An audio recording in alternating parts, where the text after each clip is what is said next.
par les étudiants de nos jours. Donc dans mon exposé, il sera divisé en 5 points.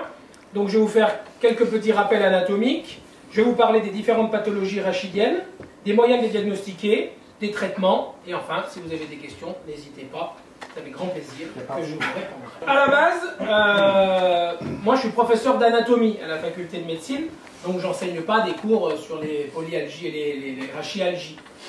Donc moi c'est vraiment l'anatomie. L'anatomie c'est l'étude des os, des muscles, des nerfs, des viscères, que j'enseigne en théorie.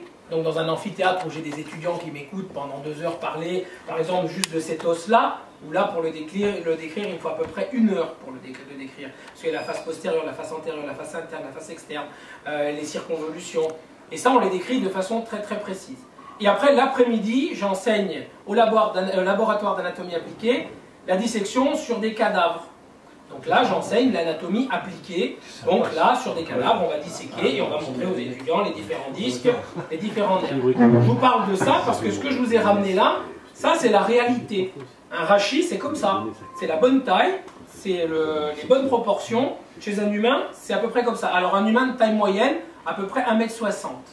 Quelqu'un qui fait 1,60 m, il est fait comme ça. Parce que taille moyenne. Petit, pas une taille moyenne. Pour vous aussi qui vous tassez un peu. Oh, taille moyenne. Et Antoine, t'es tranquille. Un notaire, il fait 1,59 m. C'est bon. Donc après, si vous voulez vous faire passer, mais je vous montrerai, je vous expliquerai un petit peu comment ça fonctionne. C'est vraiment très réaliste. On a le notaire là devant nous, là, on le voit. 1,59 m. Regarde tout travers, regarde. Donc au niveau d'une vertèbre, donc ça c'est une vertèbre type lombaire. Vous aurez ensuite quelques petites différences en fonction des étapes que vous allez trouver. Au niveau des lombaires, vous avez 5 lombaires, ensuite vous avez 12 dorsales et 7 cervicales. Les 7 cervicales, c'est toujours pareil chez tous les mammifères terrestres. Une girafe, elle aura 7 cervicales aussi. Un cochon, un lapin, peu importe. Par contre, ça va être la taille et la grosseur des vertèbres cervicales qui vont différencier. Une girafe, elle a des cervicales grosses comme ça. D'accord ? Et en fonction de l'étage où on va se trouver, il y aura quelques particularités anatomiques, mais aucun intérêt que je vous les décrive, parce que ça ne vous apportera rien du tout. Donc en gros, une vertèbre, c'est fait comme ça. Donc vous avez... Oui, tout à fait. Toi, tu nous dis signe le consensus expilé de l'article 7. Pareil. Donc la vertèbre, ça, c'est l'avant de la vertèbre, et ça, c'est l'arrière. Donc ça, on appelle ça le corps vertébral. Ensuite, là, vous avez l'épineuse. L'épineuse, c'est quand on touche le dos, c'est les petites boules qu'on sent au milieu. Ça, c'est l'épineuse. Et là, vous avez les apophyses transverses. Ça va être les petits os qu'on aura de façon latérale par rapport à cette épineuse. Juste en dessous, on aura les apophyses articulaires. C'est ce qui va donner l'articulation entre 2 vertèbres. Pour qu'une articulation fonctionne, il faut toujours qu'il y ait 2 os et un plan de glissement. Et le plan de glissement, il se fait là. Et quand on a de l'arthrose, elle se met là. D'accord ? Et là, au milieu, le 5, on appelle ça le trou de conjugaison. L'empilement de toutes les vertèbres va permettre le passage de la moelle épinière. Et la moelle épinière, elle va passer dans ce trou-là. D'accord ? Et entre chaque vertèbre, donc si on en remet une autre au-dessus, on va avoir un disque. Le disque intervertébral qui va être à l'origine de nombreuses pathologies que je vais vous décrire après. Donc le disque, il aura 2 parties. Il aura un anneau fibreux périphérique et il aura un noyau central qui, lui, va être à l'origine du débord discal. D'accord ? Et je vous montrerai sur des images. Donc ça, en gros, une vertèbre, que ce soit à l'étage lombaire, dorsal ou cervical, c'est toujours fait de la même manière, sauf que les cervicales vont être un petit peu plus petites, les dorsales moyennes et les lombaires plus grosses, puisque c'est elles qui vont supporter tout le poids du corps. D'accord ? Il est bon l'architecte comme ça, non ? Ah, il est bon, oui. Il est bon. Il n'y a pas des trucs qui Il a servent fait à la rien. seule défaite un peu près des échecs. Alors, mais... si, il y a des trucs qui servent à rien. Ouais, si. Par exemple, les épineuses, le 4 là, on arrive parfois dans des chirurgies où il y a des cancers, des métastases, à les couper carrément. Et ça gêne pas trop. Et les deux, donc, quoi. Les transverses, alors ça c'est important dans l'équilibre par contre latéral, la stabilité. Ouais. Mais les 4, si on les coupe, c'est pas trop méchant. Alors après, ça va nous embêter, nous, kiné-ostéopathes, dans notre diagnostic si on n'a plus d'épineuse, parce qu'on a, entre chaque épineuse, une distance statistique qui nous permet de savoir si l'espace entre 2 épineuses est le bon. Et quand moi je mets un doigt entre 2 épineuses, si les 2 épineuses elles sont trop rapprochées, je sais qu'il y a un pincement. Si elles sont trop écartées, je sais qu'il va y avoir une dislocation. Et ben là, c'est disloqué. donc, il y a un intérêt juste diagnostique, mais il n'y a pas d'intérêt mécanique dans les épineuses. D'accord ? Merci. L'effet des cultes. Les pédicules, c'est une partie des articulations, mais ça, vous en occupez pas. Je m'en vais ailleurs. Où là, on aura le plan de glissement avec du cartilage, comme dans toutes les articulations, et une autre articulation, qui est une articulation, une fausse articulation, qui va se faire par l'intermédiaire du disque, où là, on voit l'anneau fibreux, et là, on voit le nucleus pulposus, le noyau. D'accord? Donc ça, c'est ce qu'il faut retenir déjà, en gros. 2 vertèbres, un plan de glissement avec l'articulaire et le disque intervertébral.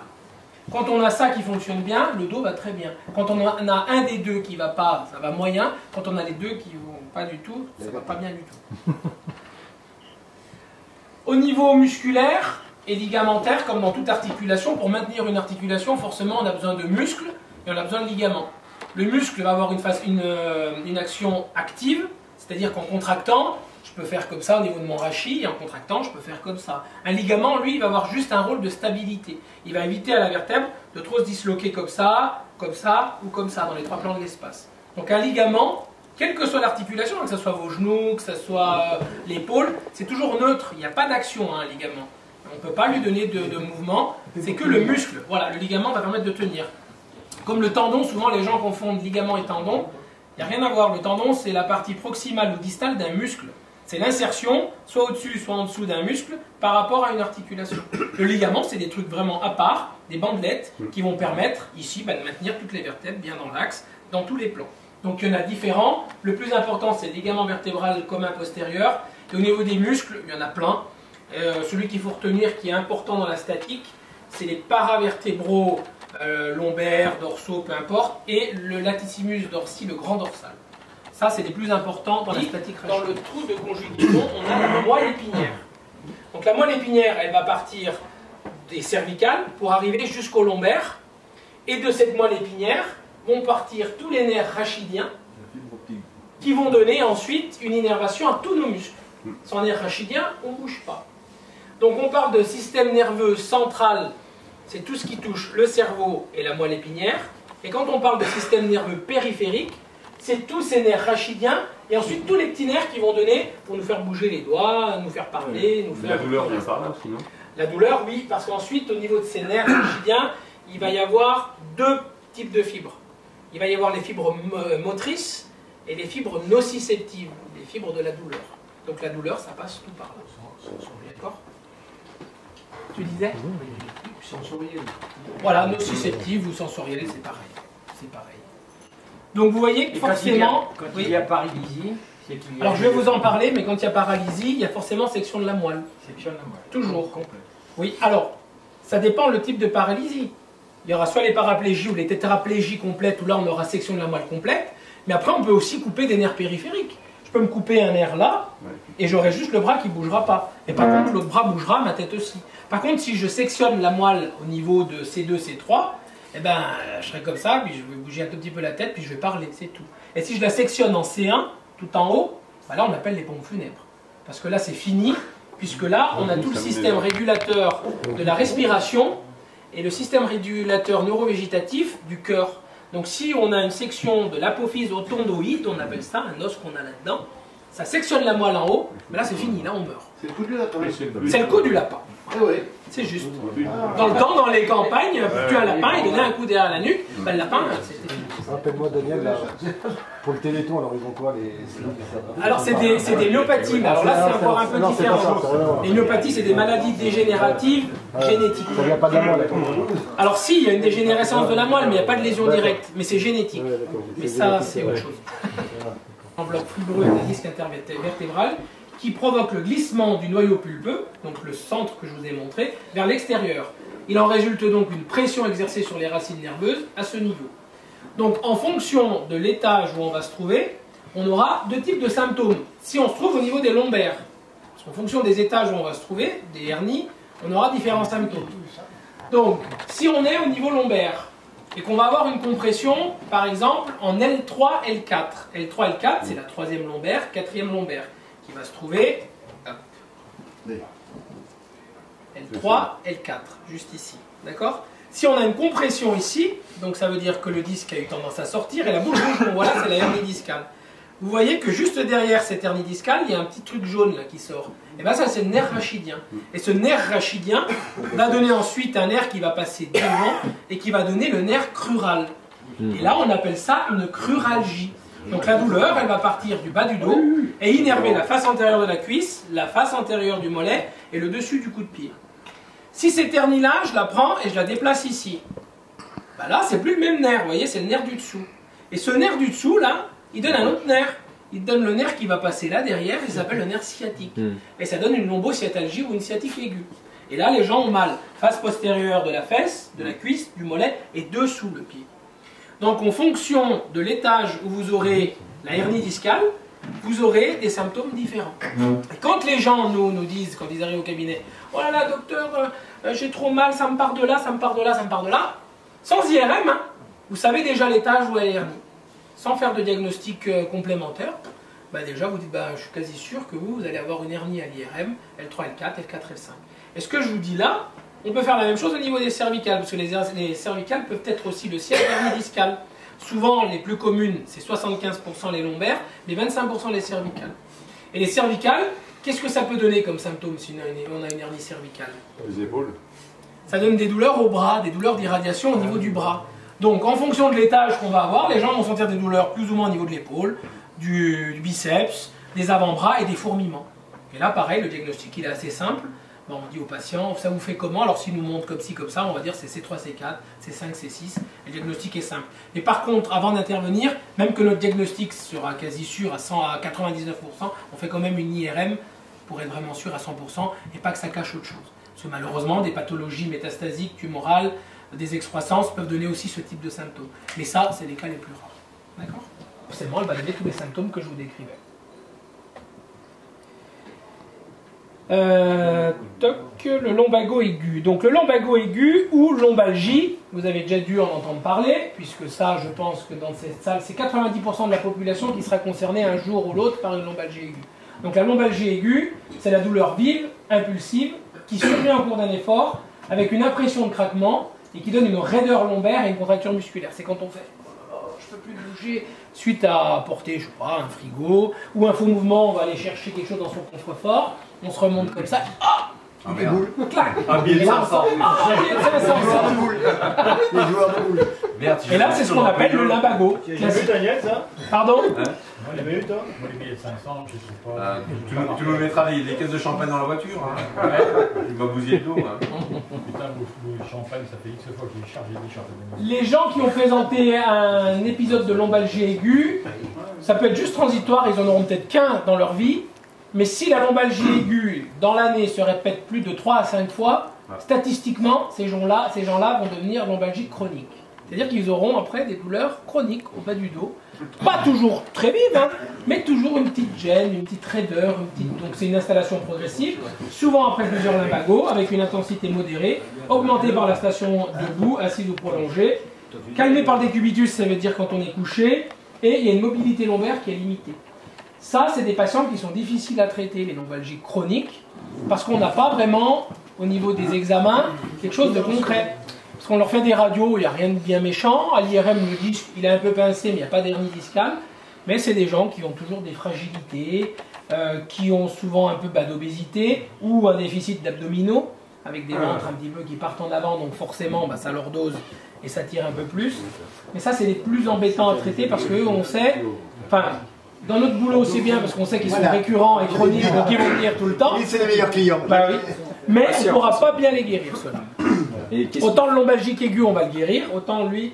Tableau clinique qui nous montre un peu ce que je vous ai dit. En fonction de la localisation de la hernie discale, on aura des trajets différents. Donc devant, la cruralgie, derrière, la sciatalgie, ou on peut avoir aussi des lombalgies tronquées, on appelle ça. Il y a des gens qui ont mal juste un peu à la fesse, ensuite ils ont plus mal à la cuisse, mais ils ont mal aux pieds. Donc ça, c'est des lombalgies dites lombosciatalgies tronquées. Ce n'est pas les plus fréquentes. Donc ça, je vous en ai parlé. Tac. Il y a des patients qui peuvent présenter aussi... Donc ça, les paresthésies, c'est les sensations de troubles de la sensibilité.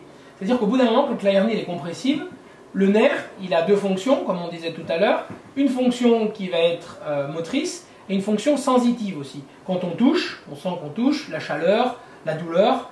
Et ben, il arrive à un moment, quand les gens, la hernie est trop compressive, ben, on arrive à des paralysies, donc là c'est moteur, mais on arrive aussi à des paresthésies ou des hypoesthésies, c'est-à-dire que les gens, vous leur mettez, prenez une aiguille, vous les piquez avec l'aiguille, vous dites fermez les yeux, qu'est-ce que je vous fais? Puis vous piquez, puis vous dites bah rien, je sens rien. Et là c'est très grave, là c'est une urgence chirurgicale. Parce que la hernie, elle a vraiment comprimé le nerf, et si elle continue à le comprimer, elle peut le sectionner. Si elle le sectionne, paralysie irréversible. Parce que de nos jours, on sait suturer les nerfs, mais pas bien du tout.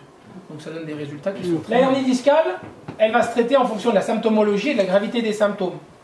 C'est-à-dire qu'au début, si on a juste une petite paresthésie avec quelques petites douleurs, c'est pas bien méchant, ça part, traitement médicamenteux, antalgique, anti-inflammatoire. La douleur, elle est un peu plus invalidante, on y sent plus, ça nous réveille la nuit. Donc là, on va faire la même chose, plus du kiné. On a toujours la douleur qui s'accentue encore un peu plus, qui nous réveille la nuit, qui nous gêne, qui est vraiment infiltration. Et ensuite, si l'infiltration ne marche pas, chirurgie. Parce que la chirurgie va permettre de redonner un espace intervertébral meilleur, par, je vais vous montrer, des broches qu'on met maintenant. On peut aussi aller gratter la hernie discale pour libérer le nerf. Et dans les cas où la hernie est trop importante, là on est obligé d'opérer mais rapidement pour aller réséquer la hernie, couper la protrusion et libérer le nerf. D'accord? Donc les techniques chirurgicales, voilà, là vous avez une jolie hernie, on voit sur une coupe d'IRM. Donc là, c'est une coupe comme ça, c'est comme si on avait coupé le patient en deux, dans ce sens-là. On coupe comme ça, tac. Et là, vous avez donc la 5e lombaire, la 4e lombaire, là vous avez le disque intervertébral, là vous avez la moelle épinière, et là vous voyez ce gros truc noir, c'est la hernie discale.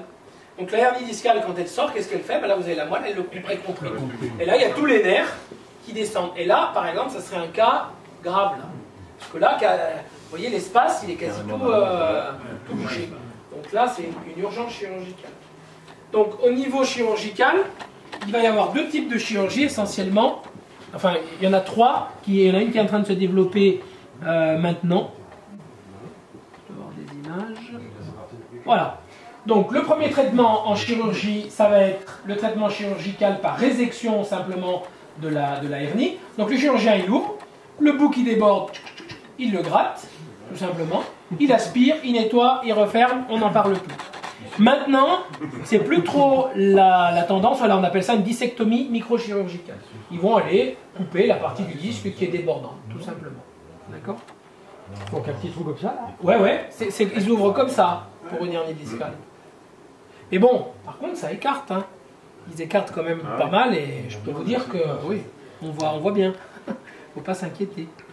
La deuxième technique chirurgicale, et maintenant qui est de plus en plus adoptée, c'est les fixations lombaires. Parce qu'on s'est rendu compte qu'à l'époque, donc il y a 30 ans en arrière, il faisait que des dissectomies. Donc le chirurgien, il grattait la hernie, le patient, il partait, ça allait bien, mais qu'est-ce qui se passe? À l'endroit où on a enlevé l'hernie discale, forcément au-dessus ou en dessous, il faut que ça compense la perte du disque. Donc les gens refaisaient des hernies discales au-dessus ou en dessous. Donc au bout de 3 à 6 ans, bim, il fallait réopérer. Maintenant, ils opèrent, pareil, ils grattent, mais ils font une arthrodèse, on appelle ça lombaire, où ils vont fixer avec des vis. Un implant. Un implant, alors ça c'est la troisième technique, mais qui n'est pas encore... ça commence. Donc là tout simplement, ils fixent les deux lombaires, pour plus que ça bouge à cet étage, et éviter les compensations au-dessus et en dessous, tout simplement. Donc ça maintenant ça se fait dans 90% des cas. Tu regardes la boîte. Alors non, à l'étage là ça bouge plus du tout, mais les gens ne sont pas du tout limités. Si on bloque jusqu'à 4 lombaires, enfin jusqu'à 4 étages, les gens ne ressentent quasi rien. Par contre, il y a des cas, je vous en parlerai juste après, des scolioses, où des gens ont des dos mais tellement déformés, on est obligé de les redresser avec des tiges de Harrington, mais des tiges comme ça. Et là, les gens, oui, les gens ils sont comme ça. Mais là, quand on met ça, les gens ils bougent. Ils se plient en avant, en arrière, il n'y a aucun souci. Maintenant, de remplacer le disque intervertébral. Et à Argonnet, on a un chirurgien qui est en train de le faire, Dr Franck, mais il faut répondre à des... Il faut rentrer dans un protocole très particulier. C'est des gens de 30 à 40 ans qui ont eu des douleurs chroniques depuis plus de 2 ans, qui sont invalidés dans leur travail, qui sont sportifs à un niveau quand même correct et qui sont très demandeurs de la chirurgie parce qu'elle est gênante. Et là, ils ont inventé comme une sorte de mousse maintenant qui vont intercaler entre les deux lombaires où le disque est manquant. Donc le chirurgien, tac, il va enlever la hernie discale, il va mettre ce bout de mousse et il va mettre comme 2 ressorts sur les côtés pour redonner de la mobilité qui malheureusement on n'a pas avec l'arthrodèse. Et c'est vrai que ça c'est pas mal parce que ça redonne la mobilité. Mais là, c'est en étude, donc là, on va avoir commencé à voir les résultats, parce que ça s'est développé il y a très peu de temps. Et il y a à peu près à Argonay, il y a 45 patients qui ont été opérés. Il n'y a pas de phénomène de rejet, mais... Non, aucun. Il ressort, il va bien. Et maintenant, on bloque. C'est comme ça que les étudiants... ça. Moi, je le sais maintenant. Elle avait fait cette technique de blocage. Qu'est-ce qu'il faut faire en prévention? R3, on va en parler. Le canal lombaire étroit, c'est ce que je vous avais montré, donc c'est où passe la moelle. Le canal lombaire, il arrive qu'avec l'arthrose qui se met autour, il soit rétréci. S'il est rétréci, douleur au bas du dos, forcément douleur au niveau des jambes, et on est limité dans la marche. Au bout d'un moment, ça donne des douleurs, ça fatigue et c'est chronique. Le seul traitement, c'est la chirurgie. C'est ton cas, Albert? C'est vrai que vous connaissez Albert? Ah, c'est- Voilà, Albert a été opéré d'un canal lombaire étroit. La chirurgie s'est passée à merveille, il y a eu libération donc, du canal. Donc forcément, plus d'arthrose, plus de compression, donc plus de douleur. Il a eu une rééducation exceptionnelle qui a été faite par un kiné, je ne parle pas. Mondialement Oui, connu. oui, mais mondialement connu. Et il est reparti pour 20 ans. Pour diagnostiquer un canal lombaire étroit, ça se fait essentiellement par l'IRM, où on va mesurer le diamètre de ce canal lombaire, et on a des références, et en dessous de tel diamètre, eh ben, il faut opérer, tout simplement. Là, il n'y a pas d'alternative. Les canaux lombaires étroits, c'est soit vous restez comme ça, soit on opère et ça ira mieux. C'est ce que j'ai. Voilà, c'est ce que tu as aussi, toi. D'ailleurs, je reconnais, je dois dire que Daniel, il n'a pas pinaillé, il m'a dit là, je ne te fais plus rien, IRM. Bah oui, Et oui. en 8 jours, Oui, c'était tout. IRM, chirurgien, tout fait. Hop. Après, tu diras ce que chacun a ici. Ah bah bien sûr, le secret professionnel est bien maintenant. Non mais il faut témoigner un peu. Oui, c'est bien, ça Les fait bien sports, les gens. les sports violents. Tout le monde dit, alors, mais c'est- oui, mais c'est la Les théorie. niveau cervical moyen, ça sera la tétraplégie, paralysie des 4 membres plus du tronc. Et si vous avez une lésion lombaire, ça sera la paraplégie, où les gens pourront utiliser que leurs bras et n'auront plus leur motricité au niveau des jambes. Au niveau de l'examen, ça sera simple, parce que déjà quand on voit le patient paralysé, on se dit c'est pas bien bon, plus de sensations. L'IRM nous le confirme, et en fonction de ce qu'on verra, c'est souvent chirurgical, pour essayer de caler un petit peu, mais suppurer la moelle, on y arrive pas. Ça, les chirurgiens ne savent pas faire, ou pas bien faire, toujours encore. Et après, bien sûr, tout ce qui va avec, quand on est tétraplégique ou paraplégique, c'est toute une autre vie qui commence, puisque c'est une adaptation dans la vie quotidienne, c'est des soins quotidiens. Et malheureusement, c'est frustrant aussi pour nous thérapeutes, parce que moi j'en soigne, il y a des paraplégiques ou des tétraplégiques, on ne les guérira jamais. Donc on leur apporte un confort, on leur apporte des techniques pour se transférer par exemple du lit au fauteuil, du fauteuil au WC, de les étirer pour éviter qu'ils se s'ankylosent. Et malheureusement, de nos jours, on ne sait pas les guérir. C'est pas encore. Pas encore. Un peu, mais pas bien. Un peu, mais pas bien. C'est très compliqué.